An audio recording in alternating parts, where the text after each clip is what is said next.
That's right. That's right. That's right. It is time once again for the best show about movies on the internet that you are watching right now. Movie Night Extravaganza.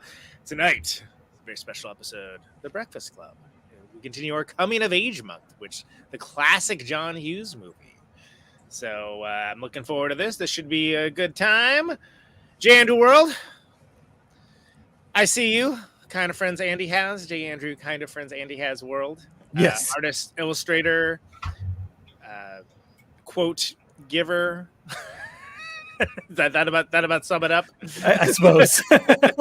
Ben Burgess collaborator, dude at large on the internet. What's the movie you're watching today with the Bear Force? Bear Force One, yeah. Jesus Christ, my guy. Jesus fucking Christ. I found I watched it in 2014 and I'm like, I don't remember this movie, so I need to rewatch it. And I rewatched it and I'm like, yeah, that was a movie. It's astounding to me that you not only watched Bear Force One, but you watched it twice because you forgot watching it the first time. That's yes. Kind of says everything you need to know. But yeah, so Breakfast Club. You excited to talk about this movie? Indeed. I remember wanting to be Bender, but realizing I was nothing but Ali Sheedy in high school. This is not forcing to be. Yeah, exactly. Kristina Oaks, A Basket Case. I'm Kristina on Twitch, all over the internet and all the various places. I see you. Hello. How are you? I'm great.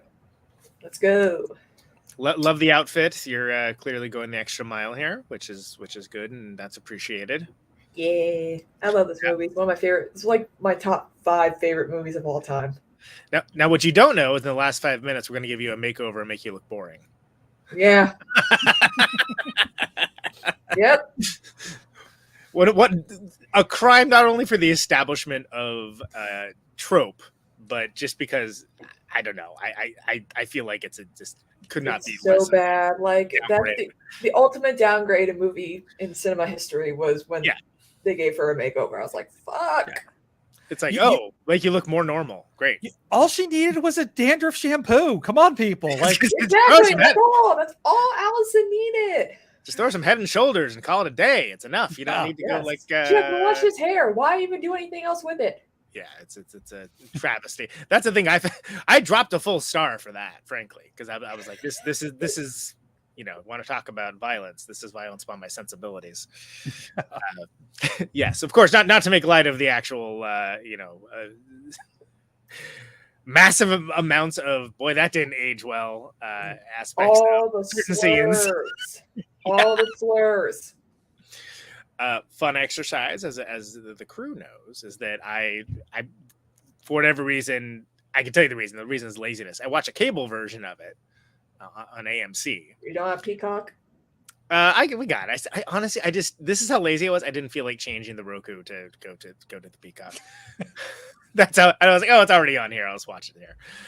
But yeah, no curses, which I feel like one of the things that makes this totally lame, that makes this authentic as a film, is because teenagers curse a lot, especially as they're sort of figuring themselves out and whatnot. So yeah, lots of flip flip that, flip off, bleep, like silencing or bleeping when there's like a slur. Yeah, and just like you see their mouth moving where they're clearly not saying the thing that they're supposed to be saying. Like, and it's, I feel like it almost would have been better to do no attempt at all. But they certainly did, and that's where we're at. John Ross, hello, welcome. Thanks for tuning in. Hildy, that's my buddy right there. Oh wow. Let's see. John Ross says, I was more in between Anthony Michael Hall and Ali Sheedy's character. Okay, yeah, I believe you. I think I was thinking about this and thinking about in terms of like the classic psychological profiles that everyone kind of goes under, and it's almost like the fact that. So first of all, let's start with the fact that we've looked at a lot of movies that the characters sort of eschew genre stereotypes. They're very well rounded. There's a growth to their arc. You discover more about them as time goes on, and I kind of feel like this is the opposite of that. This is sort of like everyone's complete stereotype. Yeah. And it's all the more noticeable to me. And again, with this, in this situation, we moved backwards, so it makes sense, right? That this is one of the movies that kind of like propagated some of those stereotypes, because you got the jock, you got like the burnout, you got the nerd, you have the popular girl, and you have like, you know, the outcast. An athlete, like it's, you know, all, the major stereotypes from a high school.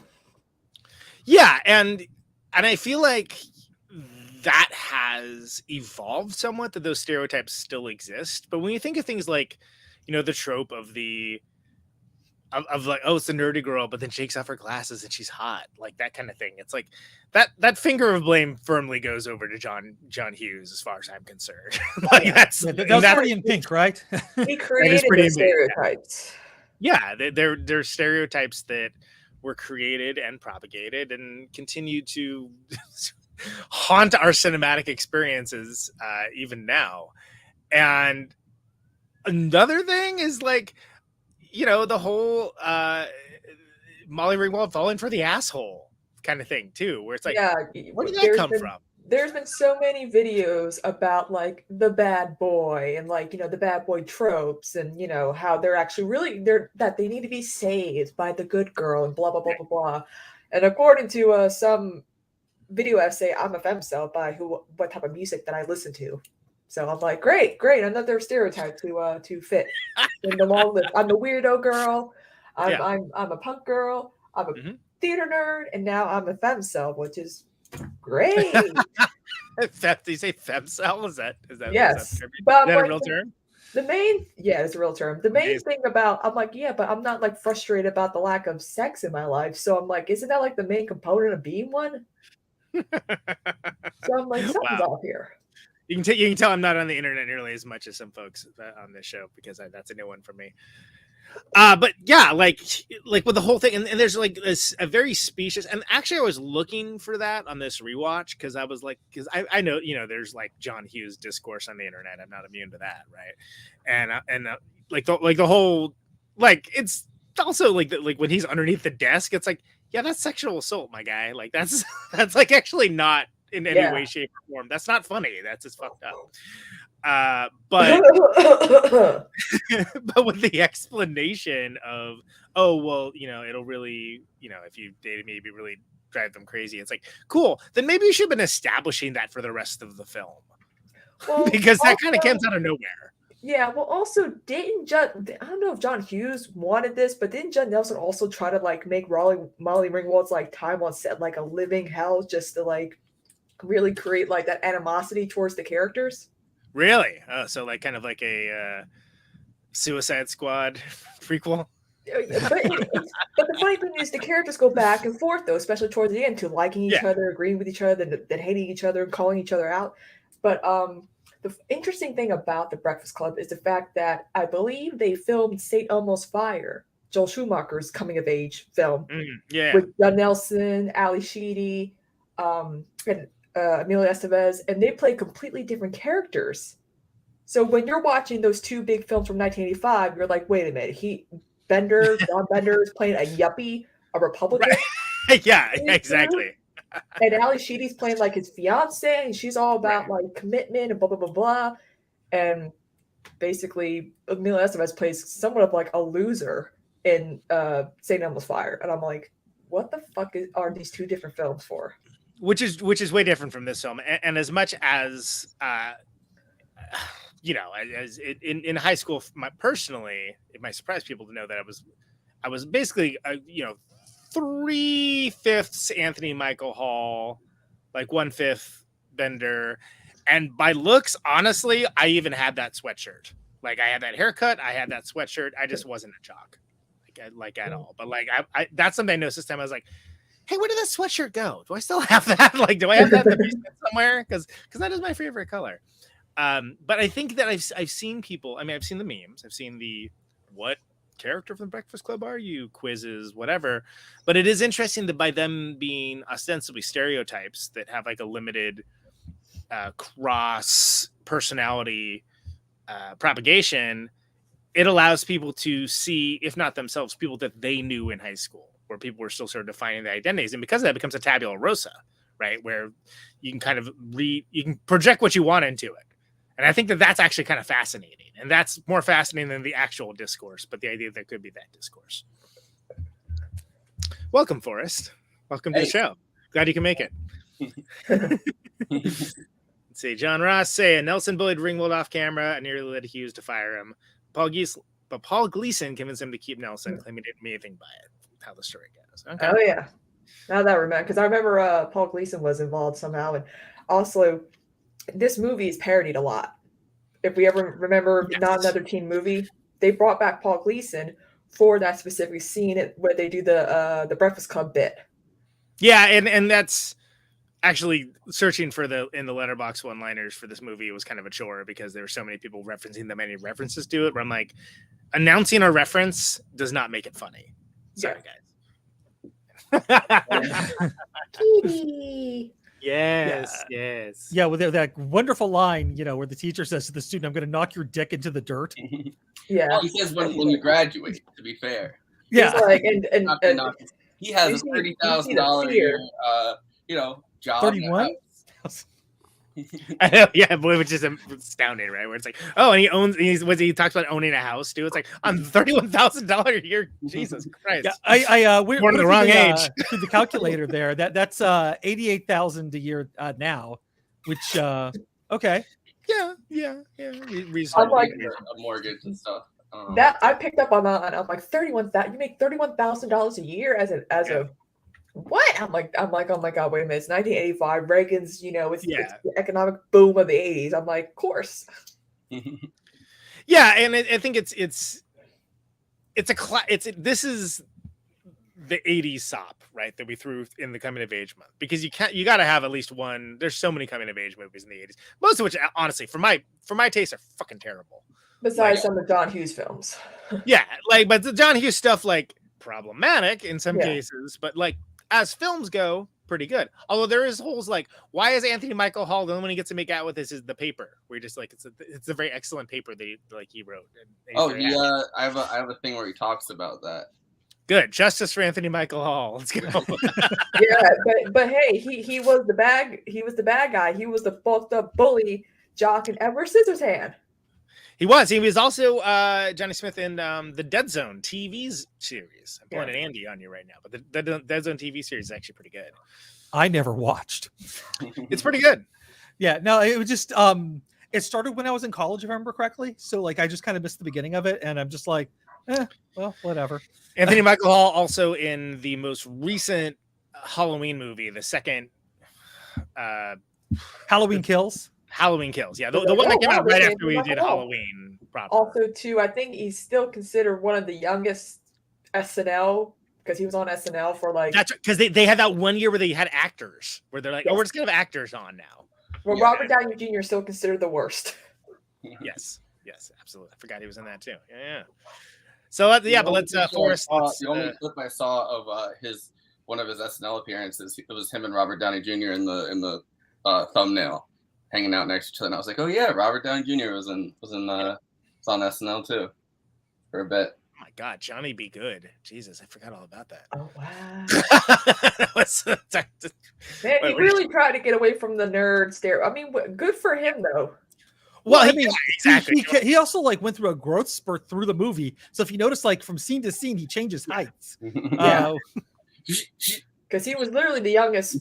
I think Judd Nelson was the oldest of the team because he was 30. I don't know, something like that, 25, 30. Yeah. And Anthony Michael, he could go to school with Spider-Man. We're still we're considered the youngest. Right. Hey, so I hope I cut this together correctly, because I wanted to introduce a clip of our good friend Bobby Winan. Yes. Judd Nelson. Queen. But the thing is that I guess it was a remote interview or something, so she filmed the two things separately. So I literally had to go in and cut each part of the like her answer. And then, you did more work than our actual production department, I bet. They're like, whatever, ain't no one watching this, throw it up. And there was a bunch of different, you could choose her answers, because she always does it at the end where she does the question multiple times. Oh yeah, it's like her you guys remember Choose Your Own Adventure books? Or is that too Gen X? I do remember Choose Your Adventure books. They made a comeback. believe it or not, a few years ago. As well they should. It's a great format. I mean, Yeah, absolutely. yeah. Goosebumps did it. Okay, cool. Yeah. Yes, They that's tried right. to do it. They kind of did a that Bandersnatch Netflix Black Mirror Yeah. special. Yeah, They kind of tried to do that, and it kind of worked. It kind of just gave me flashbacks for playing certain types of video games where I'm not a video game player anymore, but I got a little bit of anxiety a couple times. I'm like, I don't know. Ah! I turned this on to to watch something. I'm trying to relax. I'm not trying to be stressed out here. When I said I support the right to choose, I didn't mean here. Hey, everybody. By the way, just voted. That's why I'm late. Speaking of which, you voted up and down the line for the anti-choice candidates, right? Yeah. No, so it's the first special. It's New York, Florida, and Oklahoma, I think. But our congressman resigned in order to become our lieutenant governor. So the guy Pat Ryan, who is, I mean, his campaign so far is not very good because he threw it together at the last minute. Most generic shit you'll ever see in your life. But he's done an excellent job during COVID.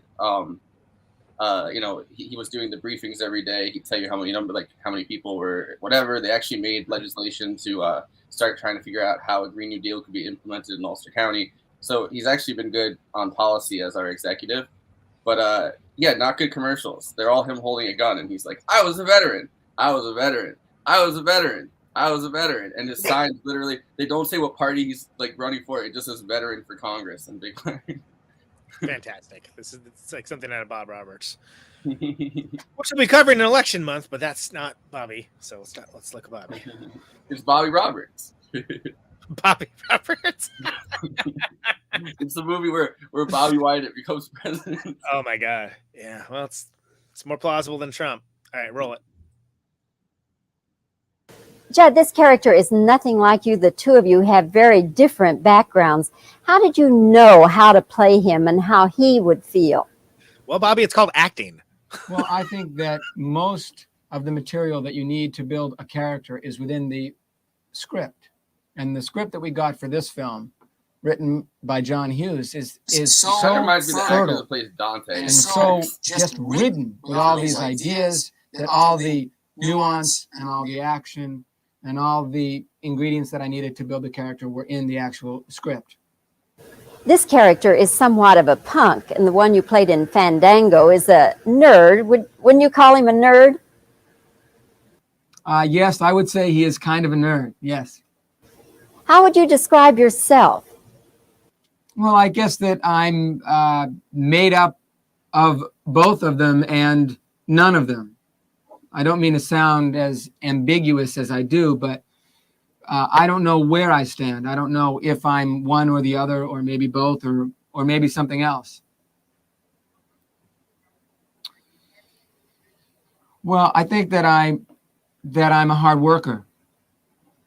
I mean, I like what I do for a living. I would like to continue doing that, so I pursue that. Are you fun? Am I fun? Yes. Yes, I am fun. God, I hope I'm fun, I have some friends. What was it like for you, a Yankee, to come to West Texas to make a movie? Well, when I first got there, it seemed to me quite barren and rather bland. But through the course of my stay in West Texas, which I think amounted to about 13 weeks, I actually grew to love Texas. I'm a big fan of mesquite and coyotes now. How'd you get along with the spiders and the snakes? I didn't see any tarantulas. I'm not a big fan of spiders myself, but I like snakes, and I saw some rattlesnakes. I, in fact, got to eat some rattlesnake. Tastes like chicken. Yep, there you go. That is still better than some shows on the internet about movies and interview shows. That guy played John Bender in The Breakfast Club.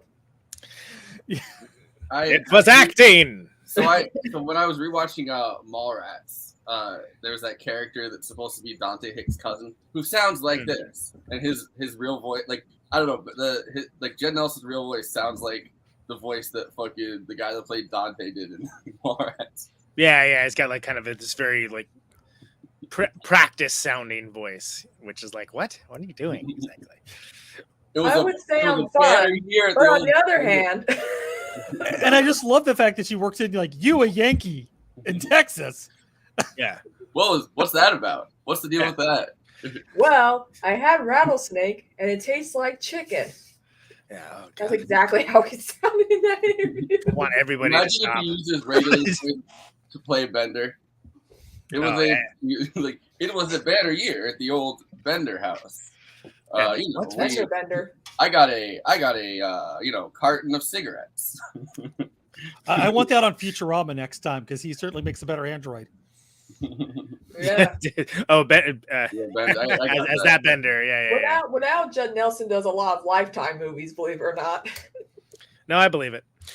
So I think that we were kind of halfway for us talking about before you joined up of the idea of like there being stereotypes. Like we saw a lot of movies that eschew stereotypes and sort of like blow them up in some case recently. But I think going back to the 80s, it's like, oh yeah, why don't we watch one of the movies that helped establish one of those stereotypes for some of these? It's the Halloween of of coming of age comedies. Yeah, exactly. But I mean, in some ways, it also it doesn't blow those up, obviously. But like the point of it is that all these characters have more in common than they. Yeah, it's Gil Hicks, by the way. Thanks for saying that, John Ross. But they have more in common but like don't realize it, which is a very real, I think, feeling. Well, it works because it works as a film. Like it comes together, and even though the narrative is like by today's standards is considered almost like sort of basic or like hokey, even like no, it was formative for a reason. People come back to it for a reason. The simplicity is what, again, certain things, especially some of the language, did not age well in any way, shape, or form. But you can see either yourself or people within the various characters. Like for instance, I was I was more of a Brian in high school as far as like looks, but like with a little bit of Bender attitude, but not the casual like racism, misogyny, et cetera, et cetera, et cetera, et cetera. But you didn't get down under any desks, and then like I did not.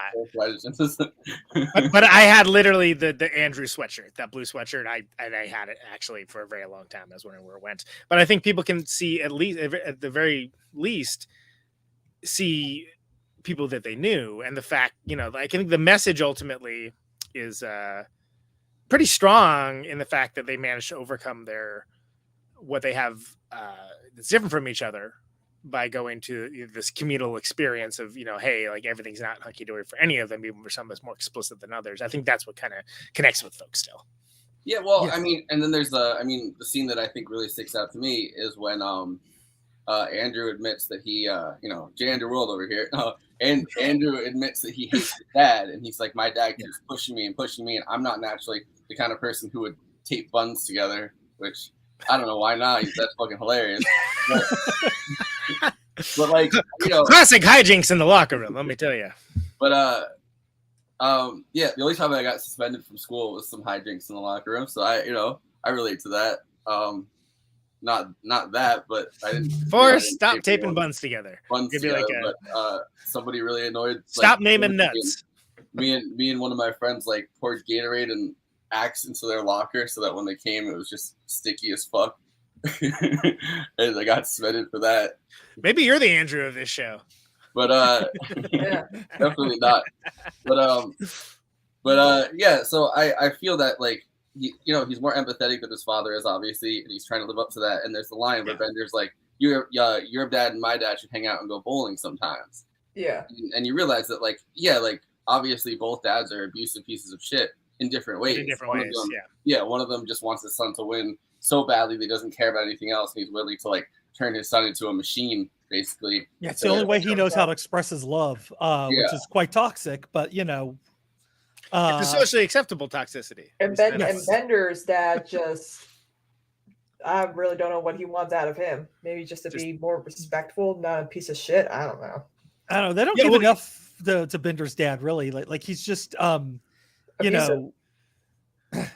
mean, if it's pretty clear to me that like there's probably some mutually assured destruction going on there, right? I mean, he probably fights back. Like the whole "do I stutter?" Like the whole like incident where he's like, this is a cigar mark from spilling paint in the garage, Yeah. like stuff like that. Like So he considered the fact that his dad's probably drinking too, right? And then he's being needled too. It's not to say that the guy's completely he doesn't get dropped off by his dad. Yeah. Where Emilio Estevez's dad does, and you can tell like his dad really does care, but like it's a kind of an abusive care, so it complicates the whole relationship. Yeah.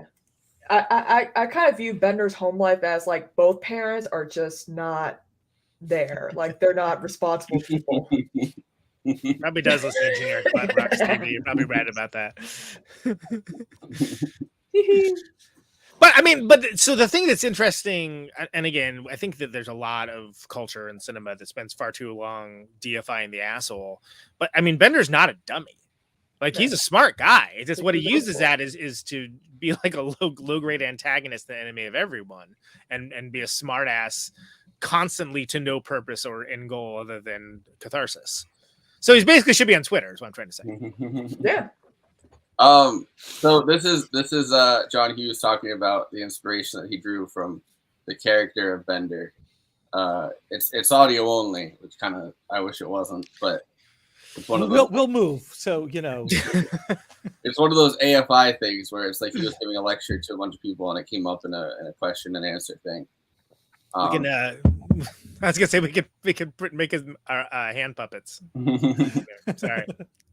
I didn't have much luck here. I went to New York. I'd heard about this guy that was doing something in Memphis or somewhere in Tennessee, something that was making the grade, which I saw for the first time last week, which was very strange. And he was late. I was waiting around, and Michael was there. Michael was in Catholic school at the time, and he had his blue pants and his shirt and his tie, and sitting there waiting for this guy. Like the door, his office in MC, the door burst open. This guy came in, and his pants were all torn. They had the same boots he wore in a movie on, and he was just looking a mess in his bag. And he threw this stuff down. He said, "I've been up all night on a plane," and he just turned right to Michael and started doing Bender on him. He was bang, bang, slapping Michael, and was gone in 10 minutes. He finished the scene, got up, said, "I see you later. I got to catch a plane." I looked at Michael, and Michael said, and I said, "Okay, I think that's the guy." Because it's like he was terrible. He just beat up Michael and the whole thing. And I said, "But I like to see this guy again." Michael said, "Yeah, I think he's a nice guy." I'd moved to ICM as an agency, and Hildy Gottlieb, who was her agent, sent me this 8x10, and I'm sorry, I really talking to my hat. Of this sort of freckle-faced girl, it looked like Becky from Huck Finn, and it was Molly. I think it was before Tempest. It was just sort of it was one step above those. You ever see those head sheets where the kids, are like this? They have like 5 pictures and they're holding a peanut butter thing and they look real goofy. It was like the one right after that, sort of the young teen photo. And I put it up on the bulletin board. I have a word processor and I have this bulletin board. And I put it up there and I was writing 16 Candles and I'd seen a rough cut of Vacation and I really liked Michael. I thought Michael was great. He stole a scene from Chevy Chase, which is like a major thing. And so I had Michael in mind when I was writing The Geek, and I had Molly in mind, this girl who I'd never met. I said, she doesn't look like that. Looks like Norman Rockwell, And I finished the script. I told Hildy that I'd like to meet this girl, so I met she and her mother at the studio. And she's like this normal high school girl. She sort of sat like this, and she's like a regular girl, and I liked her a lot, and I said, okay, but it was my first one. I was going to double check everything and be overly cautious. So I read everybody in LA, and I went to New York and we read, and I came back and I read Molly again, and no one was anywhere near Molly. And I said, okay, this will be fine. And she was, she turned out great. So, I've done 2 with her, and I'm doing another one this summer with her. There you go. I mean, yeah, we barely talked about Molly Ringwald, which is astounding. Yeah, I guess that's not the one where he talks about. I guess it's the part 1 clip where he talks about how he came up with the idea for the Bender character. But That's Who can tell? It's all audio. If you don't tag it, you never know. But I mean, yeah, this is one of the iconic Molly Ringwald roles, right? I mean, it's as much as compared to like modern standards, she really isn't given as much to do as she would have. I'm sure if it was. Yeah, the last really major thing she was in Secret Life of the American Teenager. She played the mother of Shailene Woodley. Right. Well, wasn't she in Riverdale? Yeah, that too. Yeah, she was Archie's mother, I think. I don't know. I didn't watch it. She came out against some of the stuff in in John Hughes movies that she had to do in the 80s. Was gonna bring it up if you weren't going to. Yeah, like that came out like a ways back, and yeah, I get it and I understand and I agree. I mean, it's so like again, people didn't have different morals back then. It just was people weren't called out in the same way. Yeah. So it's there's a line, right? And like if you're making something, and we've talked on this show about how there's nothing that happens explicitly like that here, but like something like Straw Dogs or something where like rape is an inciting factor to the story, usually in like a Phrygian sort of scenario, which is how it affects the male character. Like that was all over the place in the 70s, especially. And then like everyone just dislocated themselves, their shoulders, pat themselves on the back in the 80s when it's like, oh no, but there's no rapes here. It's just implied sexual assault. Oh, okay. Yeah. That's way better. Well, if it's implied, I guess, So, I mean, I don't know. I don't necessarily want to like drag the conversation over there, but I think it has to be addressed, right? Let's talk about that a little bit. I mean, so this is Molly Ringwald giving an interview, and then we could talk about like how like I'll look up the article where she talks about the changes that she wishes have been made to these movies, but this is her talking at the actual film premiere about the role and how she sees it, which is kind of weirdly she wants Jabba the Hutt to be CGI'd in. Thank you.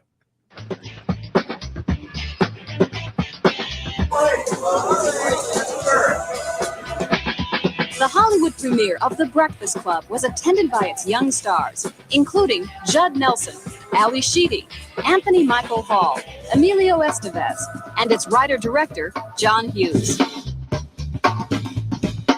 We were more interested in getting to know Molly Ringwald, the youngest female lead. And writer-director. It's about 5 kids that are in a high school detention for one day. Legend. They're all complete opposites. And it's about how they deal with each other for 8 hours. And you are Claire. Claire Standish, who is the richest, most aristocratic young girl. She's the prom queen, homecoming queen. Oh. Very popular. Comes from old money. Are you anything like Claire? No, we're like night and day. Sushi. She's really the girl that you grow up hating. I mean, guys are afraid of her and girls can't stand her because she seems like this perfect untouchable. And that's what I found so difficult about playing her, and that's what attracted me to her. She's a lot different from me. I mean, there are certain similarities, but not really. I mean, I've played other characters that are a lot more similar. I would imagine you'd be the envy of most of your classmates, because here you are in movies that are going all over the world. That could be. I don't know. I don't really know. As far as I know, I get along pretty well with people in my class. And, maybe they feel a little bit that way for a little bit, but then once you get to know me, I don't think it's really valid. I like actors that can work, in an ensemble and are serious about it. Not thinking about money or People magazine covers. That are actors because they like to act, and their motivation in life is to become a better actor. I'd worked with Molly on 16 Candles, and I liked working with her very much. She's very intuitive, very instinctual. It's very natural. Molly didn't need to take classes. Molly was just born an actress. It is a job. That's all it is.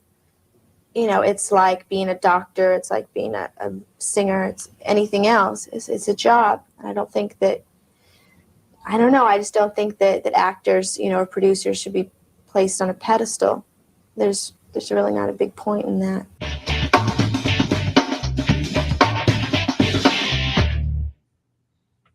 Wow, some outro. Anyway, So intelligent for her age. And they had that weird like remix of Yeah, I really hope we don't get I hope that we don't get pinged for that. Yeah, but if we get taken down for that, that would be that'd be like in like Godzilla versus Kong when there's those big insects and like the guy doesn't get killed by Godzilla or King Kong, but by one of those lame insect things. And be like, you got killed by that thing. You should feel ashamed of yourself. You weren't dead. Thank you. Although speaking of the music, super chats are on. I want to say we have not gotten one yet. If you want to be our first super chat, the first monetary thing that we get from this show, feel free, ask us a question. Also become a member. We got members now. That's on too. But tell us about your favorite butt rock. Tell us about a time that you taped We're in some detention together. And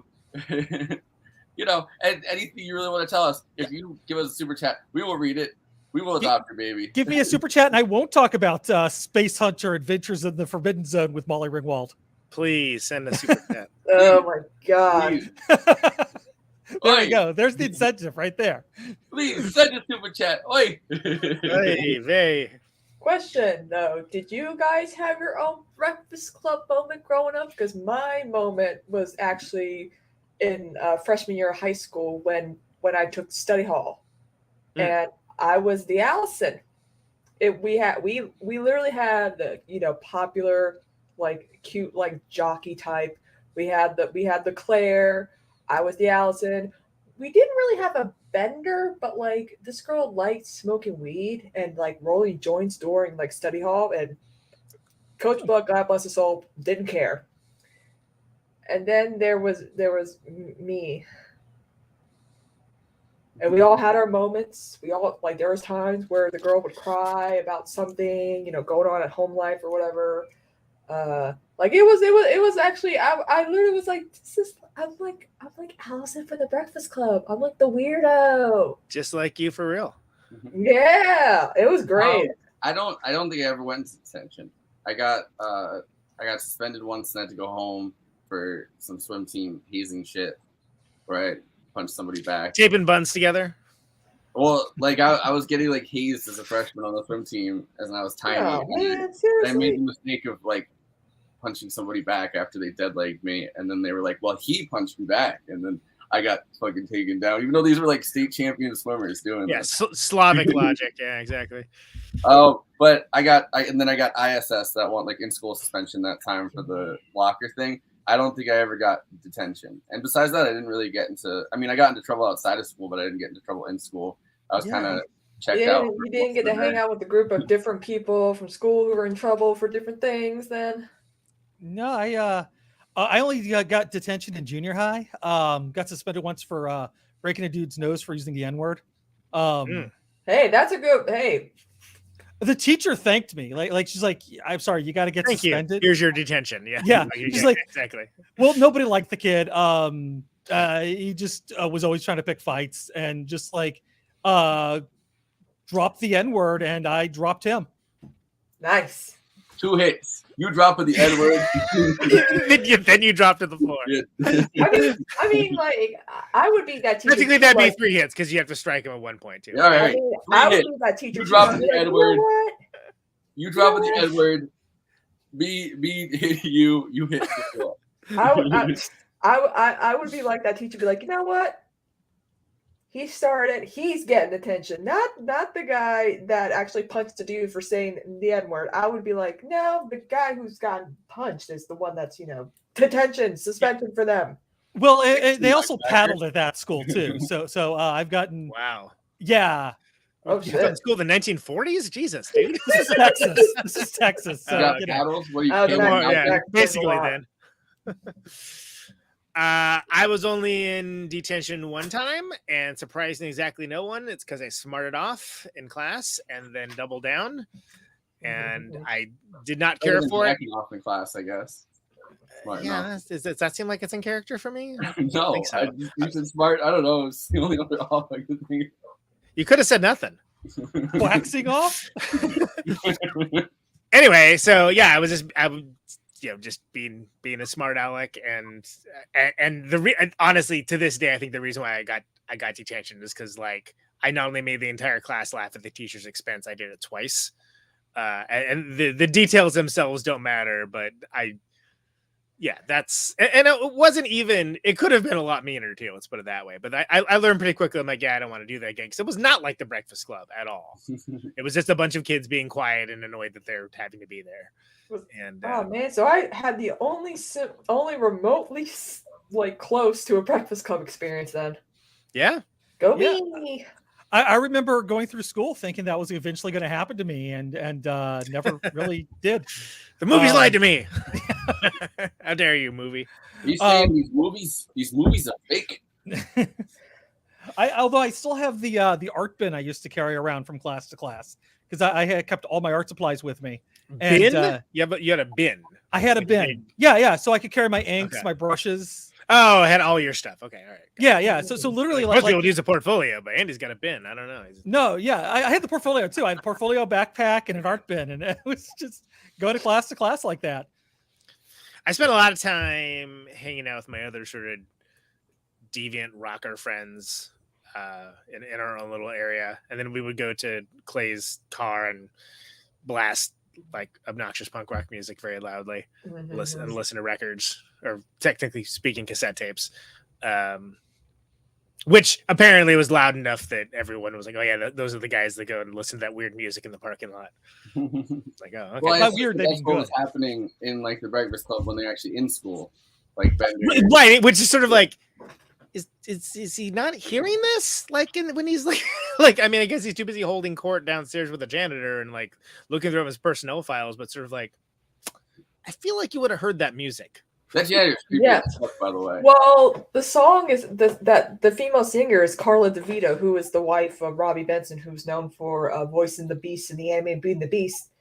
And I should have let her know about this episode. That was a lot of information I wasn't ready for, but yeah. We're talking about the Breakfast Club, and of course, your song is very popular. Like besides Simple Minds, Don't You Forget About Me. I mean, that's her song. Fun thing, that song was written for Billy Idol.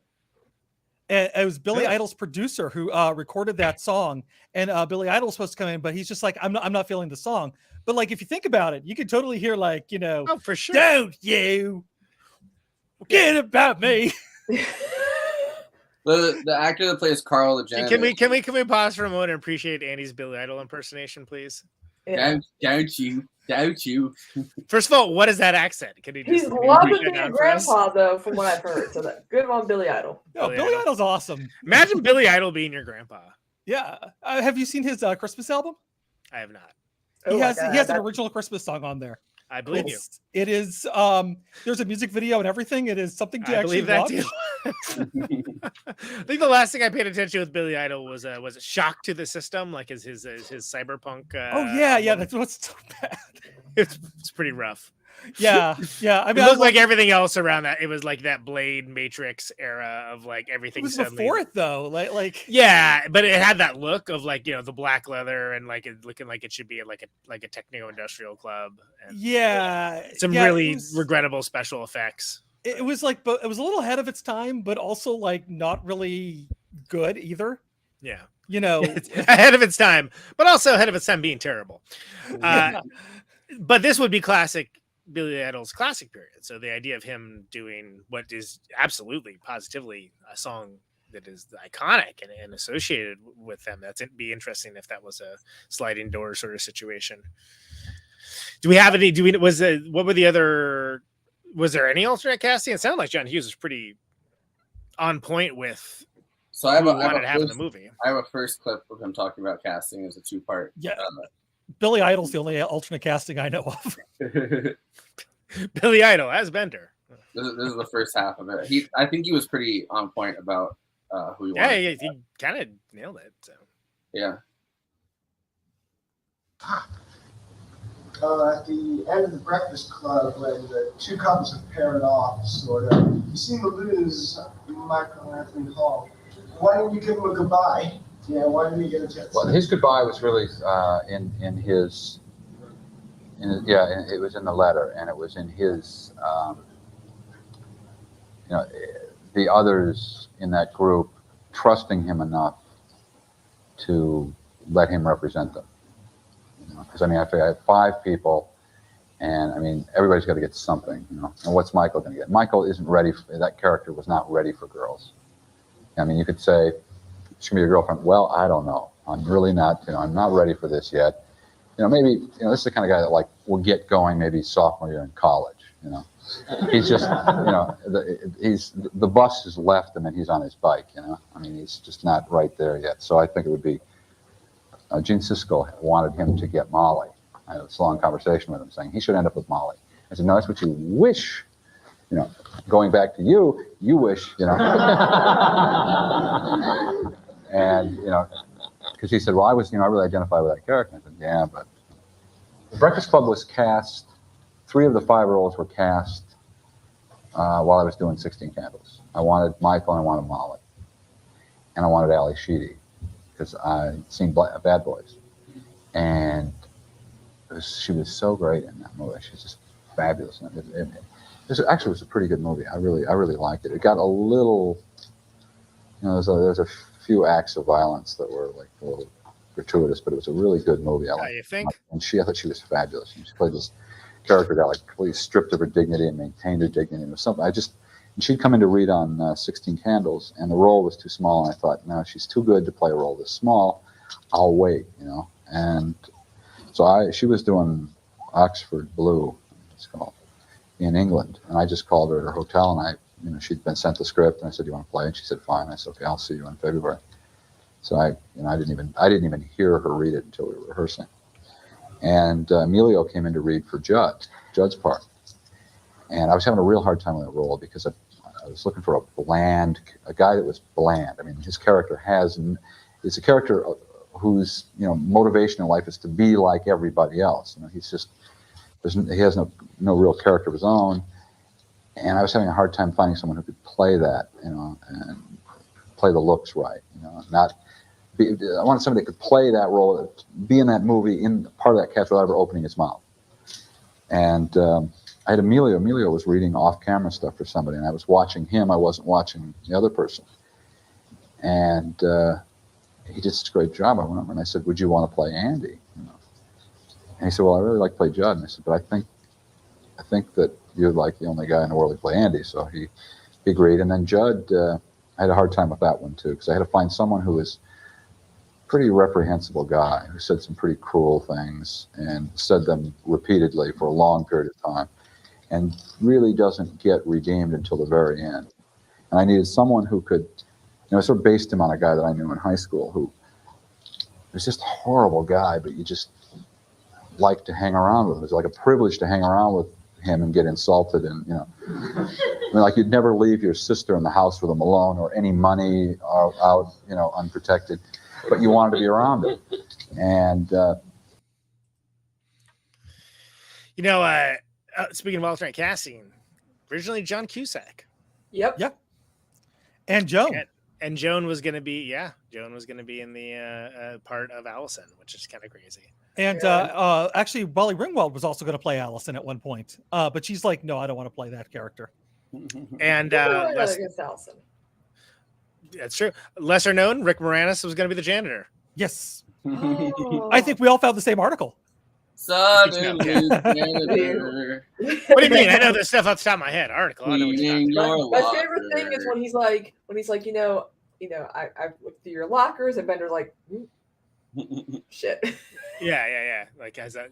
But he's like, oh, he's cool though. He wouldn't rat me out because I forgot that lockers. One of my favorite lines in this is that really, really heavy moment with Brian where he's talking about how the reason he got suspended is for having a gun in his locker, and it's that moment where it's like, oh shit, like this, it resonates with like this moment of school shootings and all that stuff, and then he's like, a flare gun, and it accidentally went off, and then and everyone just starts to die because obviously you can't kill yourself with I guess it's pretty dark. It's a pretty rough chuckle to say the least.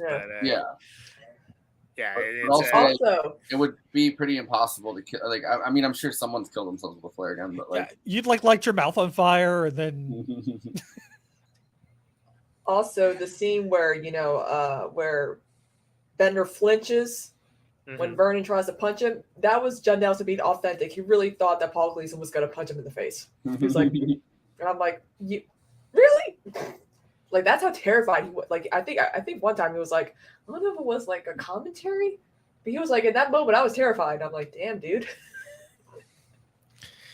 Let's do a little catch up here. So, Stevie, there were similarities to the movie's principal and my high school vice principal. The only difference is that my vice principal banged one of his students in the chemistry lab and later married her. Oh, God, I've heard I went to that. school with their kids. Whoa. Wild. You know what, though? My high school principal didn't marry the kids he banged. I like the teachers that didn't marry the kids that they banged. I know a few teachers who married their students. Yeah.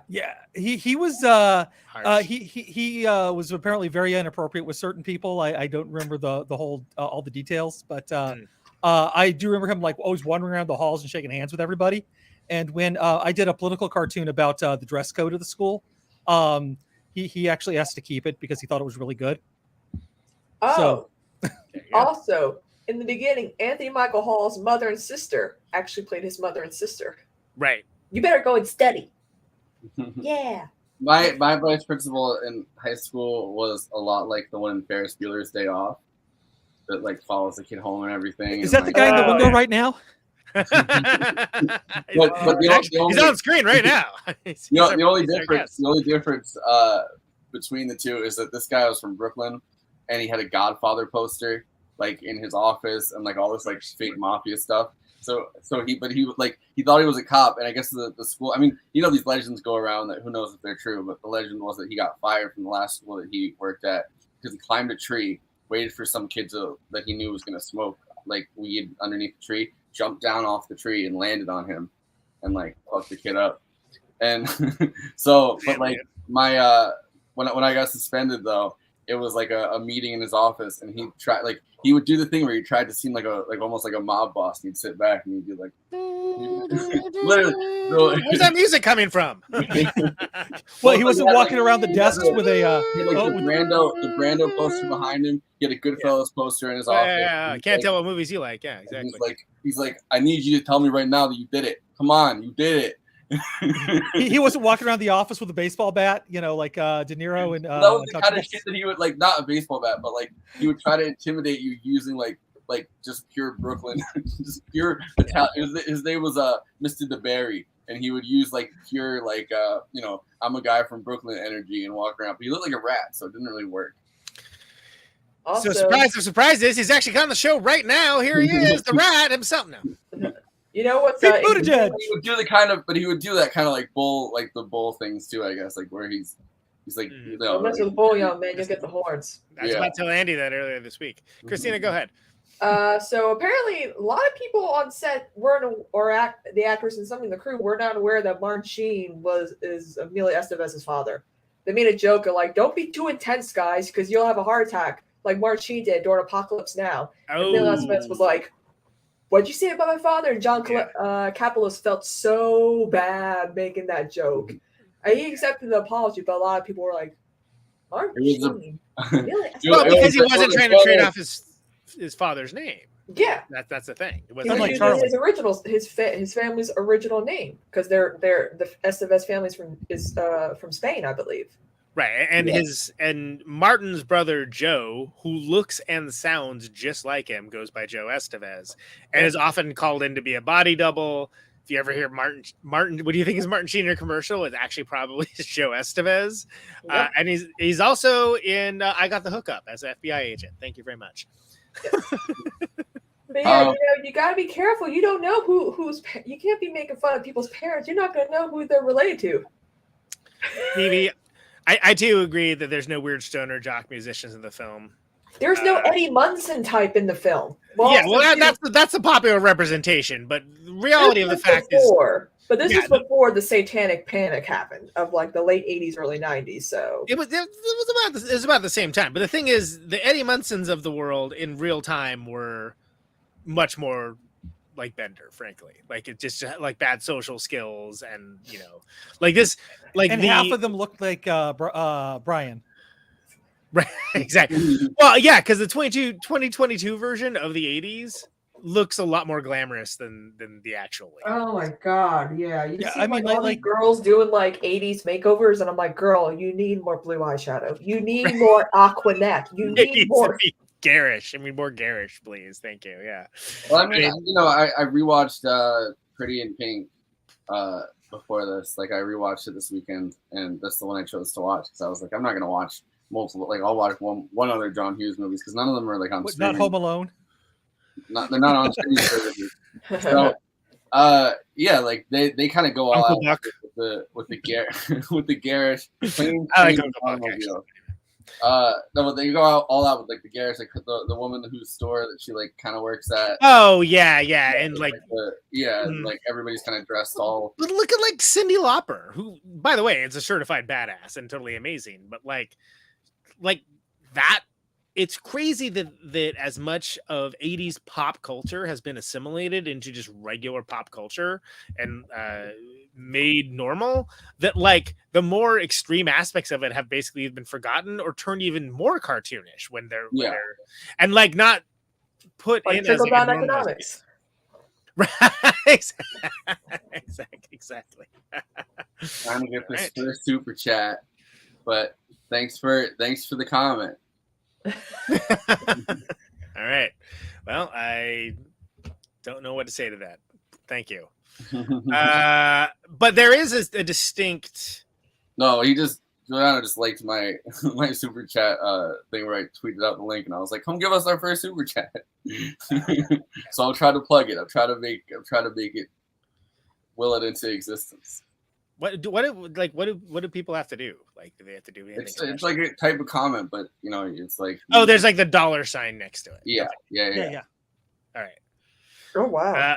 But yeah, I think but here's the point, and I didn't just throw that up because I wanted as the purveyor of heavy riffs on the show. I read representation for myself. No, I threw that comment up specifically because I think that probably one of Hughes's tactics with this is not to tie them down too specifically to any one thing, meaning that like keeping them more towards like generalized archetypes and that would have more universal appeal, which usually I feel like doesn't work. And I feel like it does in this film.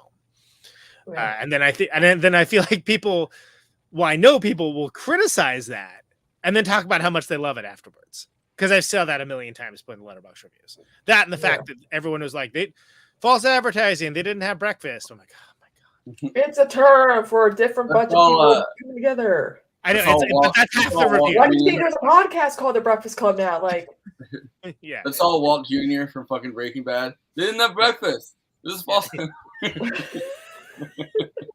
If I was reading them right now, I would choose to read them in that voice. Thank you, Forrest. But no, I gotta play this at the after party. There's a clip that I found the other day where somebody I don't know if they were doing the voices or if they put it into like an AI thing, but it's Trump talking to Walt Jr. for some weird reason. He's playing a video game and he's like, "I know where you live. I can find you right now." He's like, it's it's like it's 1631 Arroyo Lane, Albuquerque, and he's like, no. Wait, I gotta pull this up to explain it because now I've mentioned it. Walt, but I feel like Walt Jr. Breakfast Club. That would be I'd watch that remake. Oh wow! I just found something out about Ali Sheedy's how she kind of like got the role for Allison.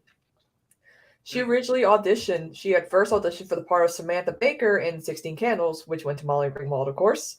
When she auditioned, she had 2 black eyes from a Seth Belknap accent. The black eyes gave her a dark gothic image, which stayed with John Hughes. When it was time to cast the part of Allison, Hughes remembered and called Sheedy for the role. Huh. All right.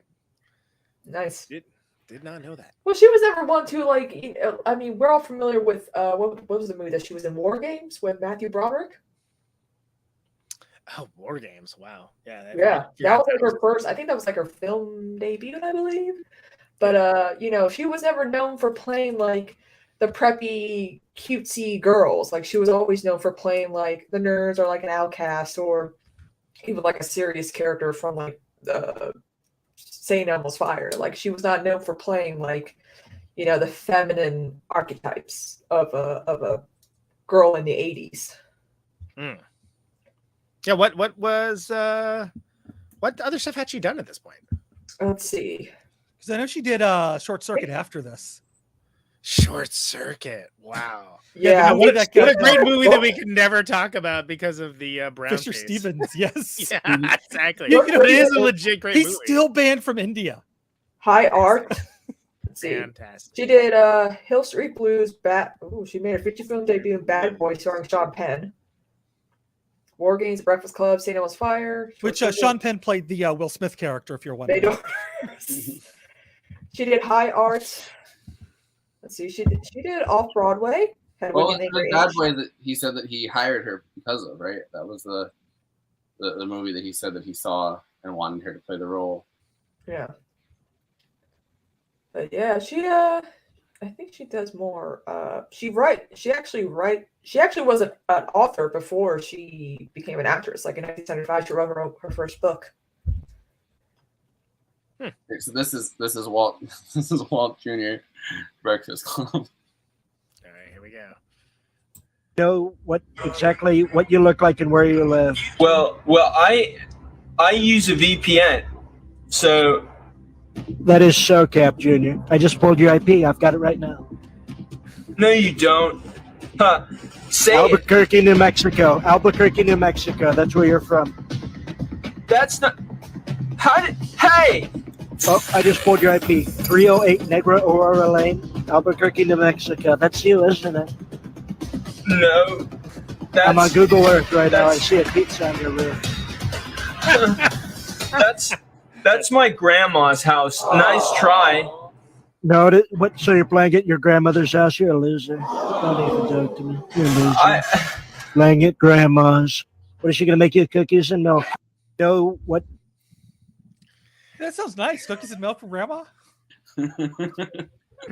I don't know in what context somebody decided to make that, but it's amazing. And that has to just be like an in joke that just kept going, right? That has to be. Yeah, well, there's a bunch, like, people have been making a bunch of them. Like, I saw one of them was Mike from Breaking Bad. Someone did the voice. They're like, put it away, Walter. And he's like, I don't want to see your dick right now. And it was just that. People have been going crazy with the Breaking Bad memes because of Better Call Saul. And I've been watching that again all week. But then I took a break and watched literally the opposite of that. John Hughes movies. Yeah, absolutely. I would say that qualifies as the opposite. Sure. Mm-hmm. One more clip. It's the Ali Sheedy one, and I'll save the other couple. I have a couple other ones for the after party, but I don't want to blow through them all. Exactly. Gotta. Look at that. I mean, look at that glamour right there. Exactly. How did they ruin that? Who's your character? Allison?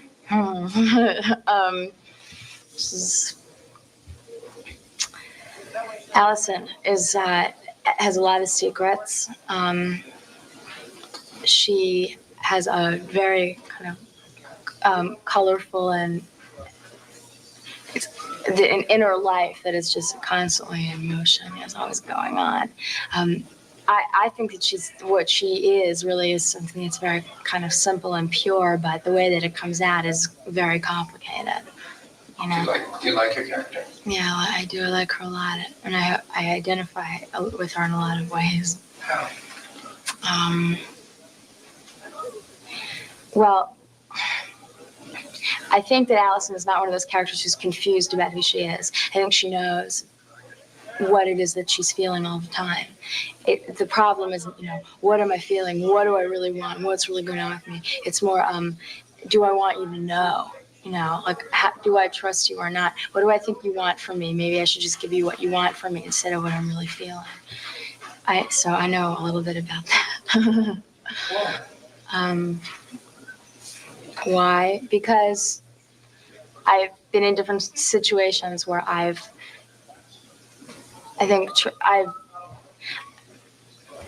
my mind can work pretty quickly, like to kind of size up and evaluate a situation. And then I sometimes decide that I'll just act according to what I know is going to kind of jive well with what's going on here. And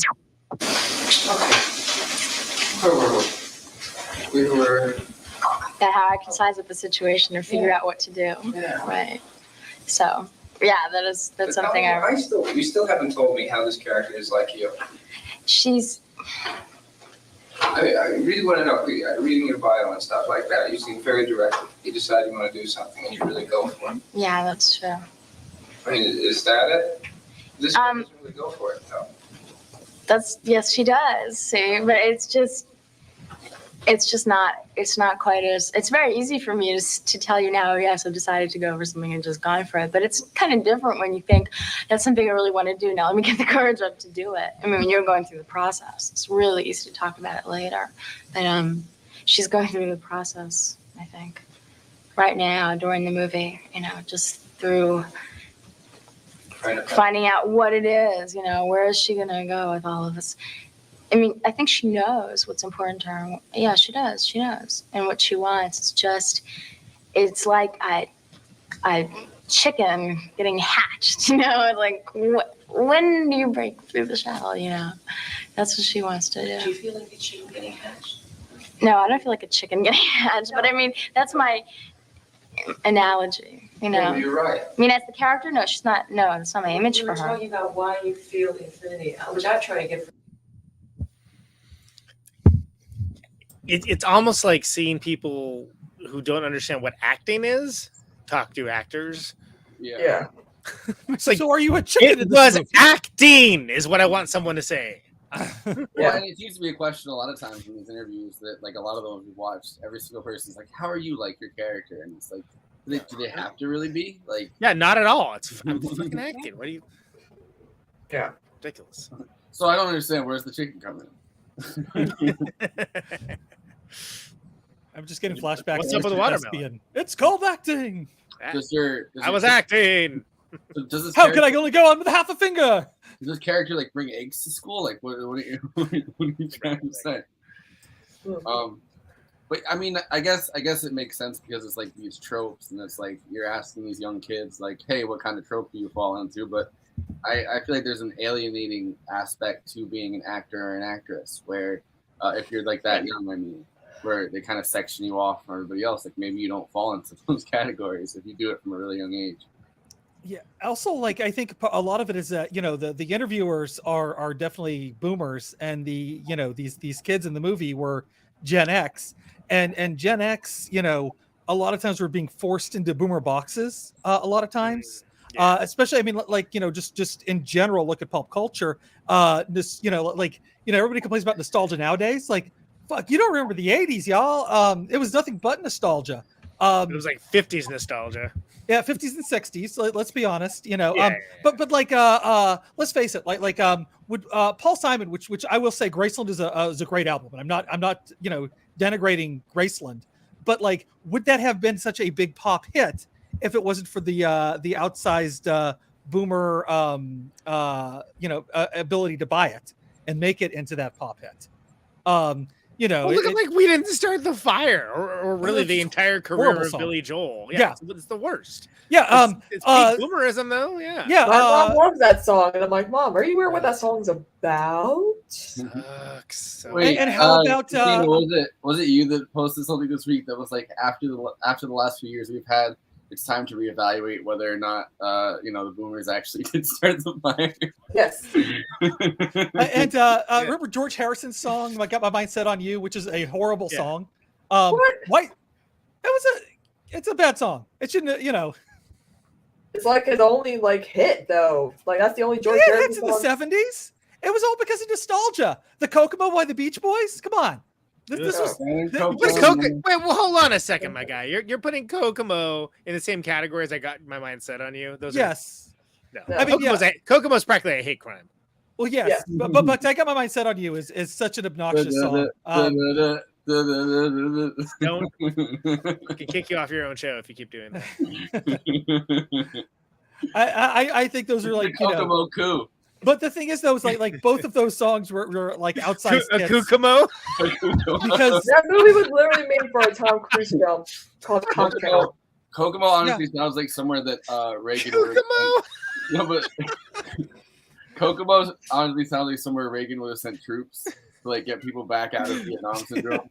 He's like, well, we're invading Kokomo.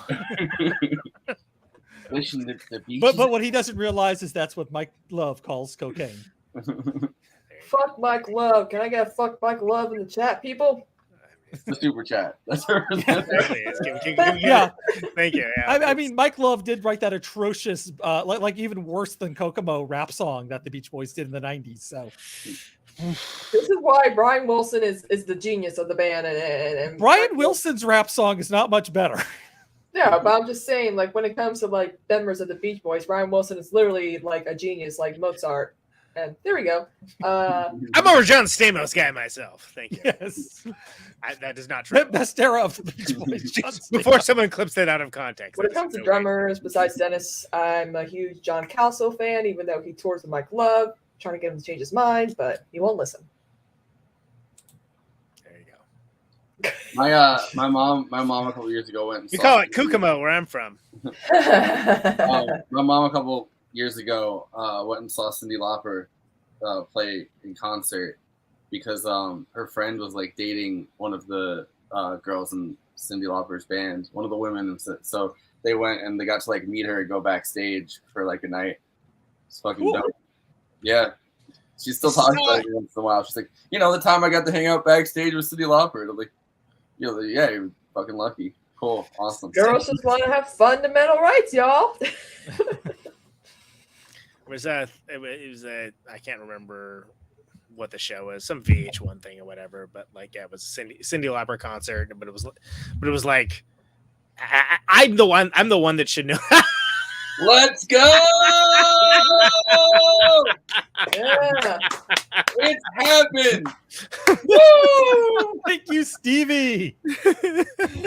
Yeah. You please shut the fuck up about it. Thank you. Sorry, shut the flip up. I watched the AMC. Yeah, it was like one of these VH1 things, right? And it was like a recent-ish concert of his.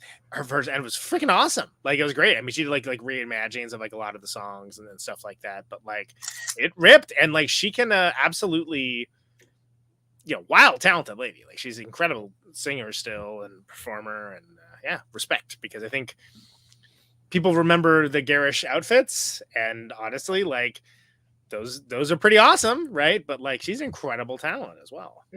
Well, speaking of like the 80s, I've noticed something, because how I familiarized myself with the 70s and 80s was watching the I Love series on VH1. Oh, okay. That's how I found out everything about like the hits of like the top pop, like songs, pop culture, movies, music, I Love Murder, fashion. And I feel like Gen Z doesn't really have that knowledge, because there's always this thing about preserving like the art of the past, like 50s and 60s music. You see all that stuff on like PBS and whatnot. But we're not really seeing much of like Gen Z familiarizing themselves with like the actual culture. And it's almost like, I wouldn't say LARPing the aesthetic, but it kind of seems like with what the points that have been made before is the fact that all these movies that take place in the 80s don't really hone in on what it was really, really, really right. like.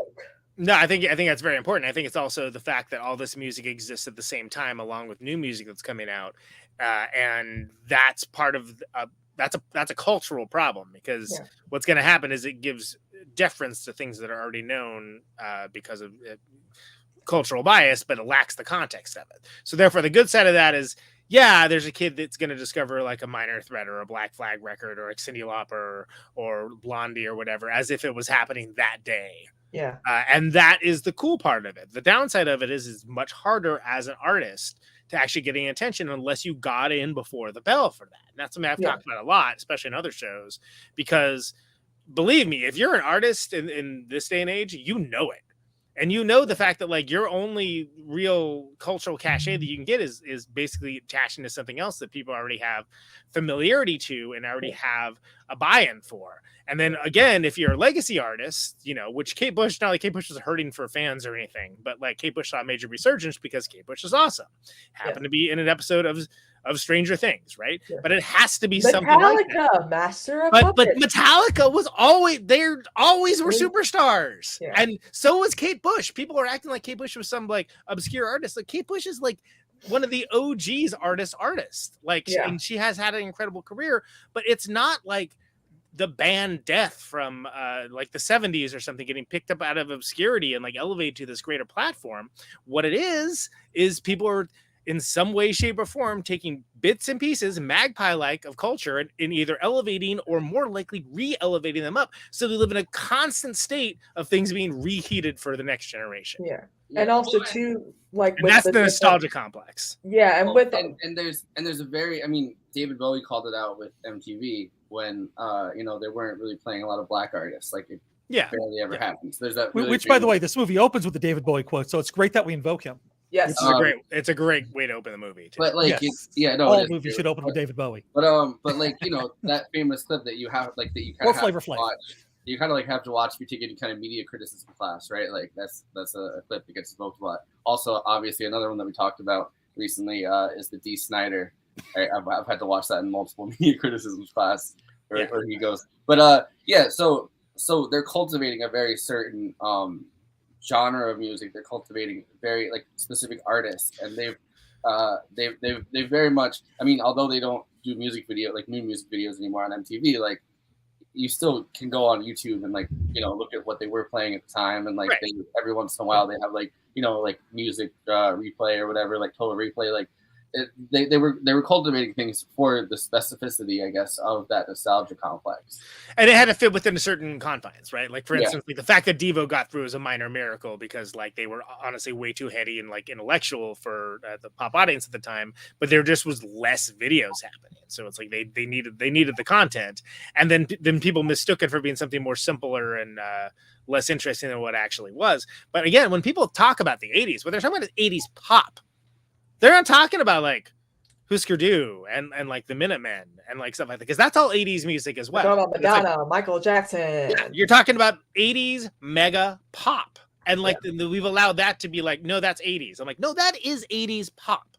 Like, and in the same way that like when people talk about in the 90s, and then they associate the 90s with like the biggest pop bands of the time. What up, Flav? Like it's sometimes there are ones where it makes sense. Like if someone's invoking Nirvana, okay, cool. That's the rare example of like a viable artist that is indeed embodying the term, but then also has a cultural cachet that goes far beyond like the underground that spawned it.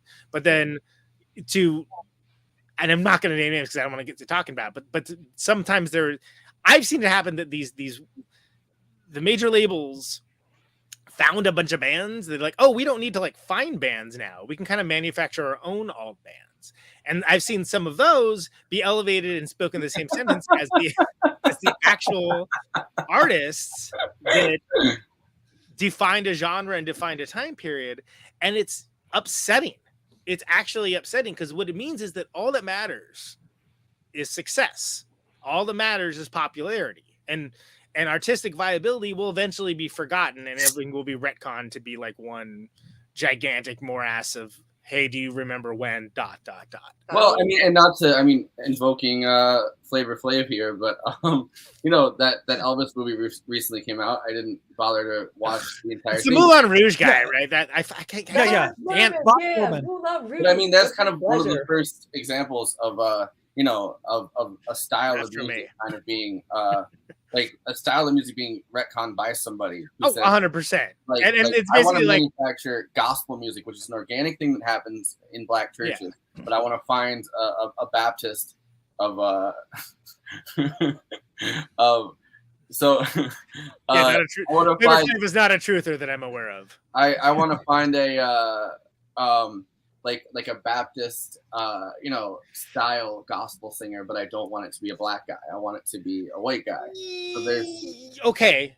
Yes. But it's retconning a style of music in a way that kind of whitewashes it, no pun intended, for a specific audience. And that's Pat Boone. That's on Elvis, by the way. Yes. Just to be explicitly clear, but like Elvis is a complicated figure that has never been treated in any sort of biopic fiction or nonfiction that has actually shown the total story, because he did have quite a bit of talent, he himself as the artist was very referential to his influences and very good at his influences. But Colonel Tom Parker is one of the worst people in all of entertainment history. Yes. And therefore the idea that this new movie, the idea that this new movie, my understanding, and I haven't seen it because I don't really like that guy's films, is that it kind of centers around Colonel Tom Parker, which I'm like, that's the worst thing you could do.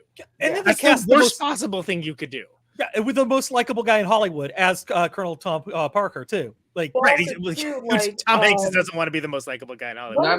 I don't think that Elvis. I mean, Elvis obviously was more respectful to the people that he was inspired by. What I'm saying is, as a product, right? Like as a cultural product, but the actual. So, Kristina, I'll throw it to you in a second. But what I wanted to make a point of is, as much as that is true, Pat Boone is more like what's happening now, which is just like stripped of any quality, stripped of any kind of deeper meaning whatsoever. Like literally just the artifice alone, sitting like a model home with nothing behind it, and that's what we're now elevating, because we don't even have time to like find the cultural cachet that exists within. Anyway, Kristina. But you can wait with just the last comment. You can see kind of. Well, I think she's talented, but like Grimes as and they did this a lot in Montreal a couple years ago, like where Grimes is from. Like there was this style of clearly 80s referential,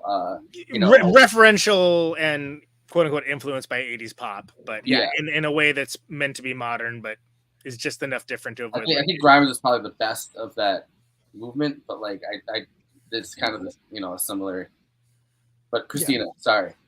So we're all familiar with Jerry Lee Lewis, right? The killer, who was supposed to be the next Elvis, but he married his 13-year-old cousin, and Elvis's team was like, "You're seeing a 14-year-old, so we gotta, keep her hitting." We've got the moral high ground. Smart decision by Elvis's team, but like in the movie Great Balls of Fire, which is not really a good film. It's not Elephantitis in the balls, actually. Yeah, but like I had to listen to him. Yeah. In the beginning, they actually showed how Jerry Lee, as a kid, would go to like these black clubs where he was influenced by black music. He wanted to make music just like that and play the piano because everyone was playing guitars back then. So at least that film actually did show that he was influenced. That he always tried to hang out with people of color, were influenced by people of color artists and whatnot. So at least that film did show, like that aspect of why he wanted to, do like rock and roll, but he didn't want to try to be like the next Elvis or whatever, or like Pat Boone or Carl Perkins or whatever. He just wanted to be himself and just, because even the South did not approve of him because of, he was a bit too extreme. He moved too much because he was extreme too, and like the idea of being like, oh Elvis is scary, like I'm going to be actually dangerous, and like the fact that like in a lot of cases he wasn't acting also, but then he had this extreme other side of it. He was very deeply religious, and anyway, that's a whole separate kettle of fish. And it's very interesting. There's actually a podcast series called A History of Rock and Roll in 500 Songs that I highly recommend anyone interested in these topics check out, because he really gets into depth. Also, Baz Luhrmann, I don't think Baz Luhrmann is a good director. I don't like any Baz Luhrmann films, including Moulin Rouge. Sorry, Kristina. What?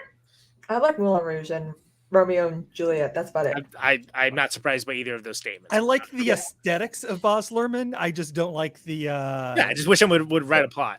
Now, back to the movie, but I'm kind of glad we had this discussion about film and 80s and nostalgia because Breakfast Club is it's being farmed for content, right? We're seeing the fucking like the early 2000s nostalgia. I'm like, fuck no, I don't want low light scenes. I don't want thin eyebrows make a comeback. I don't want silvery eyeshadow make a comeback. Fuck that. But what is it, Jingos? Pokemon is so hot right now. Yes. We talked about Jerry Lewis. Right? 2 minutes ago. Yeah. But do you feel like there's it seems like there's so many super chat, by the way. Really rewarding that super chat, aren't we? There are like so many video essays that even break down like the subgenres of these stereotypes of the characters from the Breakfast Club. Like there's different manic girls, there's different like burnouts and different types of jocks, different types of popular girls and whatnot. I'm so burnt out by all the different subgenres of stereotypes of teens and films. Aren't you guys? And as a descendant said, I want to be stereotyped. I want to be classified. And we were planning on doing something like Fast Times at Ridgemont High originally, and that's a movie that takes some of these these tropes and like makes them a lot more specific, I think. And I think it actually has aged better as a film. I think The Breakfast Club works really well as a time capsule of this specific time of the 80s and as a coming of age movie for people around that time. But I think as a film, Fast Times actually aged pretty well. Dazed and Confused, I was going to say, is another one that's a lot. Which is a 90s movie about the 70s, right? Yeah. Which, was happening a lot at that time. Yeah. Like 80s movies about the 60s. And, just like every Paul Thomas Anderson movie is about the 70s. Apparently, yeah. Yeah, I mean, oh God, what was it? What was it? Peggy Sue Got Married. That was like 80s. Yeah. There was a lot of nostalgia of the 60s. I mean, you had so many artists of the 80s covering songs from the 60s, like Billy Idol. Yes, doing it all back home. By the way, Peggy Sue Got Married is a time travel movie, if anybody forgot. Yes. Yeah. It's kind of a lame time travel movie. It's a good film. It's a decent film, but as a time travel movie, not great. I mean, no. Go to the Christopher Reeves time travel movie if you want something that's Timeless. Timeless, is that? I think it's Timeless. Yeah. I mean, it's a weird one. Talking about time travel movies, Back to the Future, another 80s coming of age. Nostalgia. I mean, yeah. What's in there involving incest. Yeah, well, so that's why it's interesting, and I guess this is probably better suited for the after party. But something like Stranger Things, it's essentially a pastiche of lots of really cool like adventure and sci-fi movies from the 80s, but still manages to put its own unique enough spin on it that it works. Like it's just like one step original enough, but has all of the cultural touchstones. I don't find that as offensive as I find. And again, I'm not going to name names, but artists that are literally like, "Oh, you're just doing a Depeche Mode? Okay, that's what you're doing, huh? You're just going to blatantly rip that off." And again, I've seen bands where it's like, you sound literally exactly like another band, and I don't know how you pulled that off without at least accidentally injecting some of yourself into it, but you did, and I hate that you're successful for it. Yeah, there's this one guy on TikTok named Jared Jermaine, I believe, and he's like the music expert. Like he's like, do you guys know that this song sounds exactly like this song? Like I posted this the other day, but like Backstreet Boys, I Want It That Way sounds like, oh God, the song. Spandau Ballet, Truth. Yes, that song. I was like, oh my God, my whole life is forever changed by this knowledge. You're making me. Have you listened to More Than a Feeling by Boston? Yeah. You know the guitar part I'm talking about. Yes. Oh yeah, you got the Pixies too. That's God, it's like you're matching almost. I know. Yeah, that's right. Yeah. Hey, Conan, you don't notice the cat hair. Hench cat. Exactly. Hey Conan, does Barry Manilow know that you rated? Look, does Barry Manilow know that he rated Conan Neutron's wardrobe? That's what that's actually a better question. I think one of his handlers has been like in your closet. It happened with Rick Nielsen from Cheap Trick, but that's an after party story. So, but I'm not kidding about that. Speaking of Letterboxd one-liners. Yeah, let's. We're in after party territory in the main. Well, there's not a lot to say about Breakfast Club. I mean, I guess specific. You know what I mean? Like it's an interesting, like as Conan said, like touchstone conversation, but it's less of a. And I think the tropes and the characters being the very archetypical and general as an aesthetic choice actually has worked well for the movie, especially in this era of meta commentary where people get to comment on the fact that they are generic characters, but also this kind of slaps. Anyway, hear all about that on Letterboxd. Of course, Letterboxd is a social media site for film lovers to talk with and to each other about the films that they love, the films that they didn't love, the films that they want to make the exact same reference about there being no breakfast in this movie and over and over and over. Why is it over again? In this movie? the films that they have people that they are thirsty for, that they're fascinated by. All this, of course, bottom-up democracy. No Siskel's, no Eberts. Everyone gets to have their say.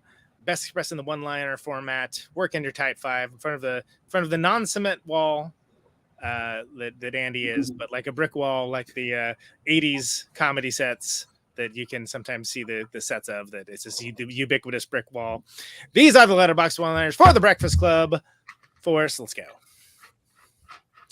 Bender, stop being a fucking creep challenge. Amen.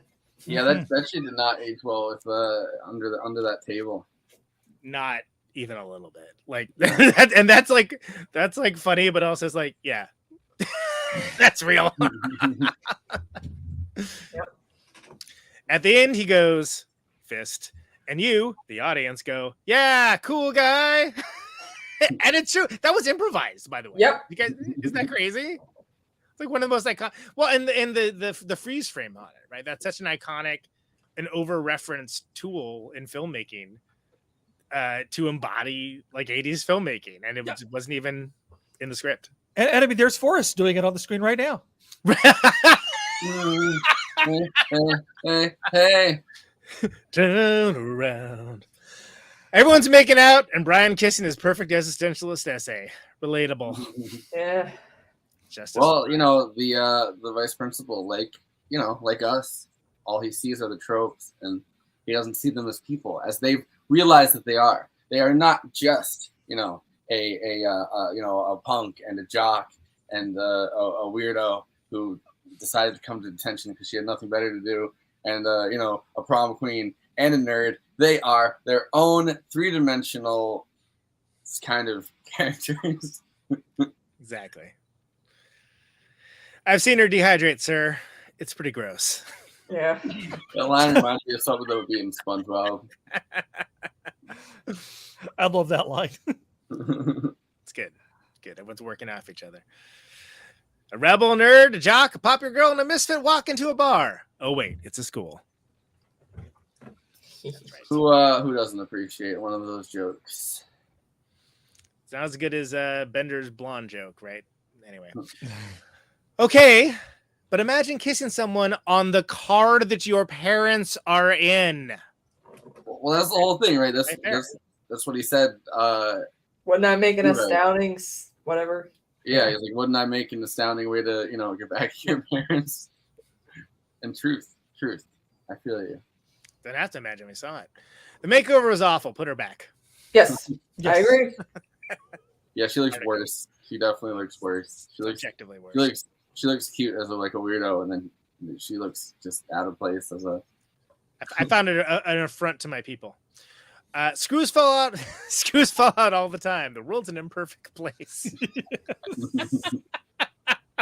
To be fair, fantastic line. And he does have some good zingers that do not, in fact, impugn a sexual orientation or marginalized person as well. So Brian deserved better. Yeah. Brian should have kissed the weed at the end of the. It already went down on him, so. Yeah. Without lamps, there'd be no light. Yeah, I think that's my favorite. I think that's my favorite line from this movie because he gets so upset about it. He's like, "Without lamps, there'd be no light." And it's like, yeah.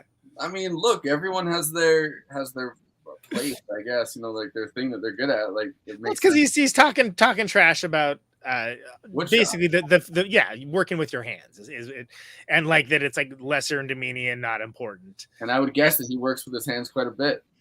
Hey, everybody. When Allison says, "I care," and her eyes look over and just slightly water. Amen. Break. That acting. It plays. We're all pretty bizarre. Some of us are just better at hiding it. That's all.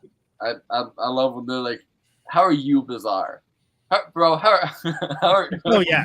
Yeah, and then there's the whole scene that ensues after. Yeah, it's great. Those are the Letterboxd one-liners for the Breakfast Club. Please follow Moving Extravaganza on Letterboxd. That's your host Forrest over there. You may follow me, Conan Neutron. I'm all over that biz, and I engage, and it's a place I like very much. Andrew, kind of friends. Andy has World. he's watching all the bear movies, bears in interesting situations that you cannot possibly believe they would be in, and then rewatching them because he forgot he did that. I'm Kristina, aka Basket Case over there, not the horror movie Basket Case, which is an entirely different film, aka Malignant of the 80s. Is watching all of the Johnny Depp related movies and things along those lines. Please follow her as well. Letterbox is a place for film. J. Andrew World, please take it away. I have lost the file with all my notes for the plugs, so I have to wing it now. Uh-oh. I don't know what happened. I'm looking at it and I'm like, it goes so well when it's scripted too. Yeah. And I'm like, this isn't what I'm looking for. 5 songs. Is that songs. a listicle? Was it replaced by a listicle? Yes. Well, it says introduce yourself. No, it's like a Vox explainer instead of my notes. What happened? Oh my God. So anyways, you're watching us right here on YouTube. Make sure you do the YouTube things. Like, subscribe, comment, hit the bell. And one of the big things, because the algorithm is our Lord and Master here, watch the video to the end so other movie fans can find us. If you want to help out the channel, we have a Patreon. Go to patreon.com/movie night extra, I believe it is, or I can't remember. Is it extravaganza extra? Movie Night Extra. Yeah, there you go. It's Anyways, you just put it into the Googles. Patreon, Movie Night Extravaganza. You'll find us. It's not a problem. Oh, it's not rocket science over here. But yeah, please help us out over there. We get 50 subscribers. We're going to do something weird. Maybe I'll be drinking a peanut butter beer. Maybe we'll be watching Morbius.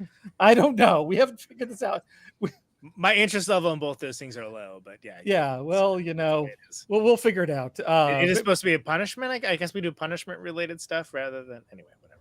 But people get to watch our pain, our suffering. But yes, so give us money to watch us watching suffer. Mike Loves Beach Boys. Yes, but we'll be watching all of the rap songs by Beach Boy related people. No, God, no. Anyways, unusual punishment. We also are available in podcast form. If you would like to, if you happen to be one of those kind of people who like to listen to podcasts while you're washing dishes, go to your favorite podcast service, and chances are we're there. While you're finding us, make sure you like us, give us a really good review, 5 stars, nothing less. And who knows? Maybe one day we'll dig up that review and read it online. Read it on air, and it'll be hilarious. Or maybe it won't be. I don't know. We'll find out. I guess we'll find out together, like a family. Yes. Now we are not just us having a Patreon, but I know Kristina has a Patreon and a great Twitch channel, which y'all should be checking out. You got any big plans this week? Well, I'm Dogson, but tomorrow night I'm gonna look up femcell culture and toxic femininity. So figure out how the fuck I'm one. That's interesting. That the word incel actually started from a group of feminists. Yeah. Okay. Yeah. It was like everything got co-opted, but whatever. That's not shocking to me. Yeah. But anyways, yeah, like all good things started by women and got destroyed by men. So yeah. And Conan also has a Patreon for his great show, Plutonic Reversal. Not incels. Well, look, I'm pivoting to incel-based material. You have Conan Neutron in the Secret Friend Zone, and then you have Plutonic Reversal. That's amazing. Oh man. That's our high watermark for this. There we go.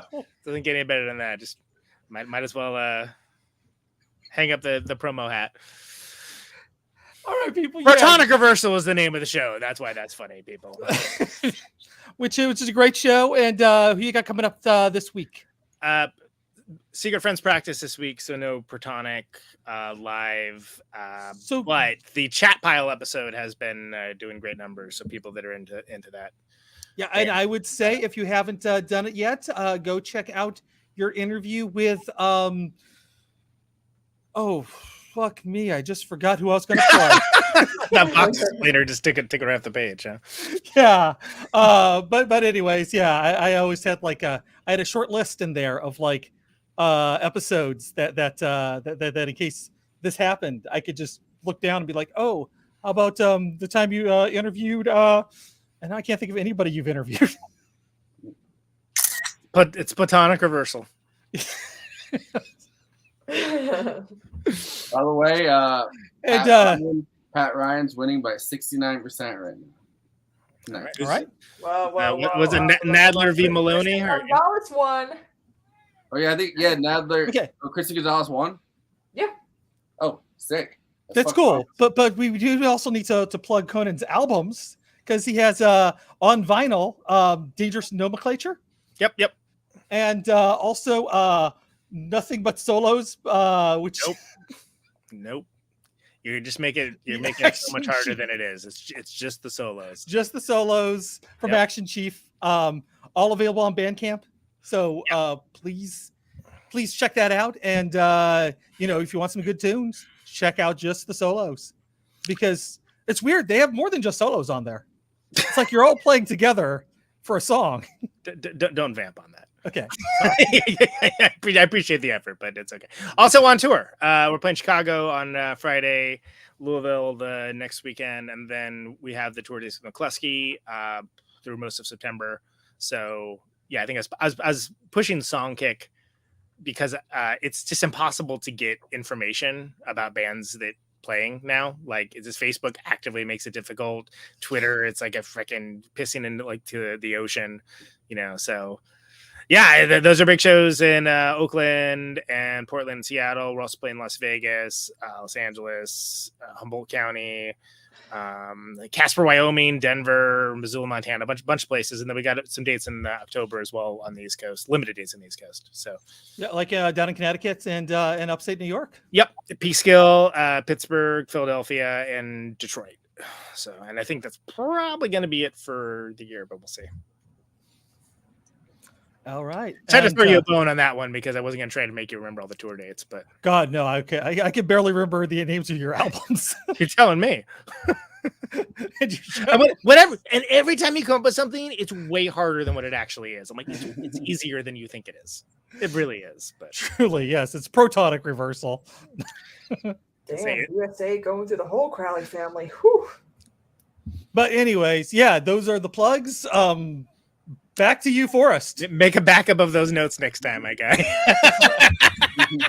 I could have knocked that out of the park. Looking like some really good results coming out of New York so far.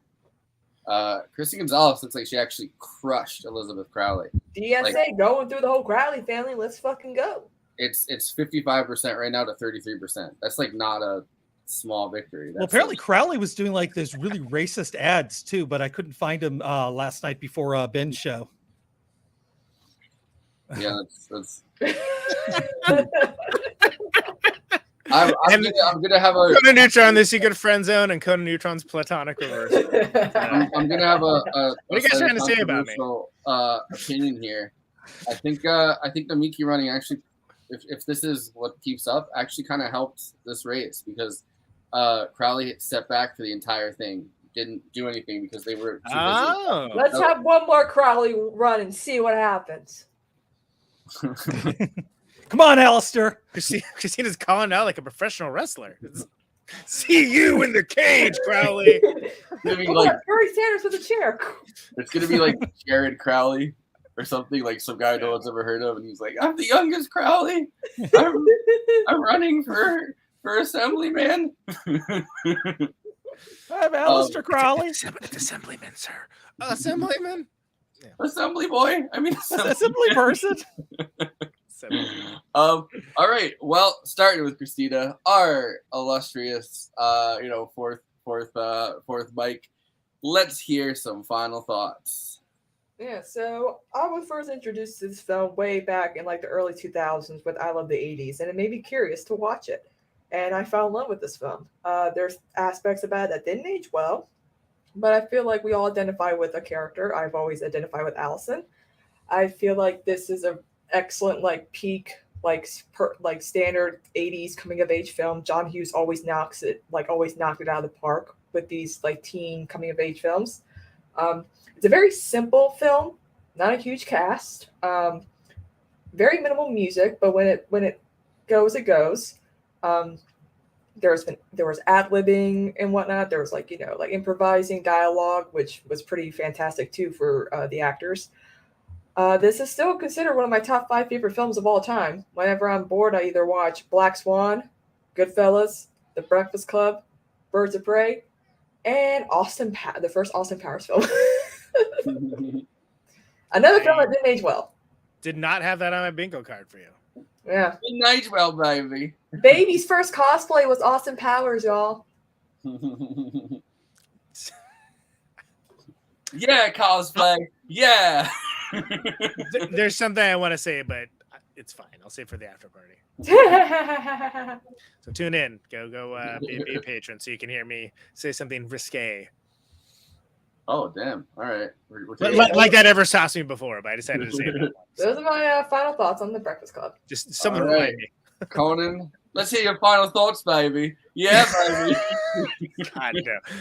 Dude, that was like, oh my God, that impression was like a plague when those films came out. Like it was that one, and it was Borat when Borat came out. Those are the yeah, and definitely the same people did the same impression for sure. But yeah, that stuff was like, I mean, that was the first pandemic I experienced, was people like doing that and the What's Up commercial too. Anyway, but The Breakfast Club. So first of all, dropped an entire star because of the makeover, which was not objectively the worst makeover in history, and spawned that trope. And that's pretty unforgivable as well, and lame and awful. Although ultimately, this is a very good movie, and this is a very good movie, despite the fact that there is like, borderline sexual assault. Certainly, very like not good language at all. But that's also how kids talked, and that's I think that a lot of people forget about that aren't like Harmony Korine or something, that kids actually are pretty brutal. Like everybody like having these perfectly scripted lines that they always know the clever thing to say or whatever. No, and again, it's all the more funny if you watch it like I did recently with the curse words taken out, because there's a lot of them. Conan, fuck you. I know, exactly, right? But it's this movie is a this is a movie that is absolutely its place in history is correct. And I say that as someone who's probably a bigger fan of the movies more recent than this, like Ghost World and Booksmart, Lady Bird, so on, that have more nuance. But there is a time and there's a place for, again, stereotypes and archetypes, but are done such a way that people can acknowledge it, but also connect in some way to this world that's been created, and have like a simple story, because that's what this is a simple story. And that's okay. It's okay for everything not to be thousands of pages of backstory, and we never do see Bender's dad, any of that stuff. Like, we don't need to see any of that stuff. And I feel like in filmmaking now, well, first of all, you couldn't make The Breakfast Club now, but if you did, it'd be like 2.5 hours long, and that would be horrible and something nobody wants.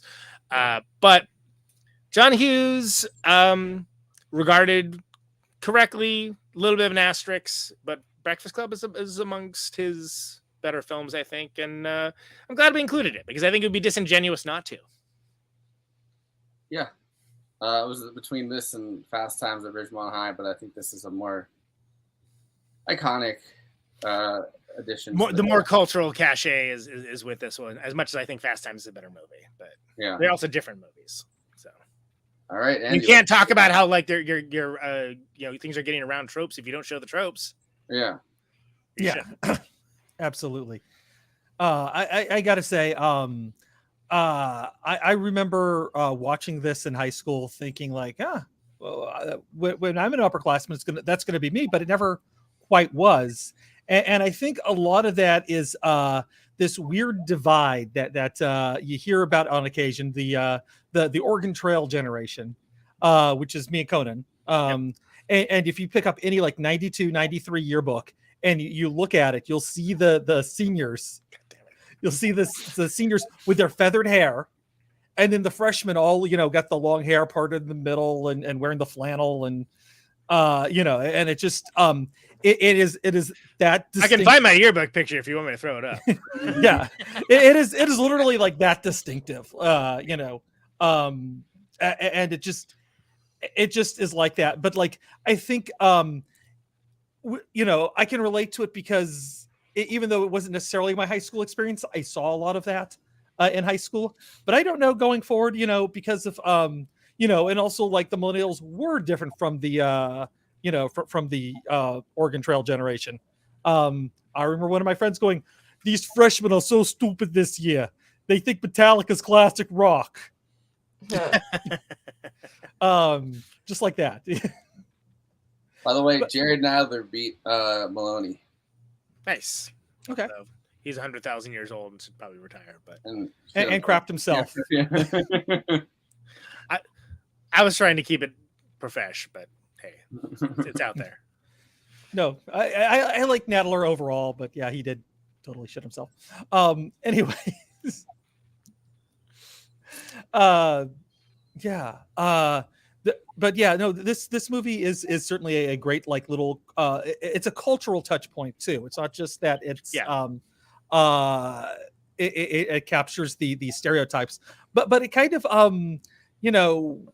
it was a painted with broad strokes, but it captured a moment that we don't really see much anymore.